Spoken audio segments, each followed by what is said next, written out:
কিরে, কেমন আছিস? হ্যাঁ, ভালো আছি। তুই? হুম, আমিও ভালো আছি। শোন না, বলছিলাম আমাকে 200 টাকা ধার দিতে পারবি রে? খুব দরকার, আমি দিয়ে দেবো। ও, এই জন্য জিজ্ঞেস করলি কেমন আছি? ওরম বলছিস কেন? আমি কি তোর সাথে কথা বলি না? না, বলিস না। ঈশার জন্মদিনে আমার সামনে দিয়েই চলে গেছিলি অ্যাটিটিউড দেখিয়ে। কথা বলিসনি আমার সাথে তুই।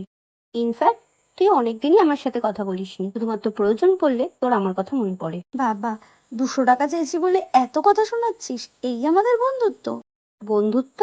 কিসের বন্ধুত্ব? তোর সাথে অনেকদিন আগেই আমার বন্ধুত্ব শেষ হয়ে গেছে, মনে আছে? আগের বছর মা অসুস্থ হয়ে পড়েছিল, তোকে বলেছিলাম যে আমার সাথে একটু হসপিটালে যেতে। তুই কি বলেছিলিস? যে তোর সময় হবে না। আরে সেদিন তো আমি খুব ব্যস্ত ছিলাম। হ্যাঁ, আমি জানি তুই ব্যস্ত ছিলিস, তোর বয়ফ্রেন্ডের জন্মদিন ছিল তাই। তুই এখনো ওইসব মনে করে রেখে দিয়েছিস? হ্যাঁ, মনে রেখেছি, কারণ সেদিনই বুঝে গেছিলাম কে আমার আসল বন্ধু আর কে শুধুমাত্র প্রয়োজনের বন্ধু। আর তোর মতন প্রয়োজনের বন্ধু আমার দরকার নেই রে। ভালো থাকিস। জীবনে অনেক বন্ধুই আসবে শুধুমাত্র প্রয়োজনে, তাদের থেকে দূরত্ব বজায় রাখাই ভালো।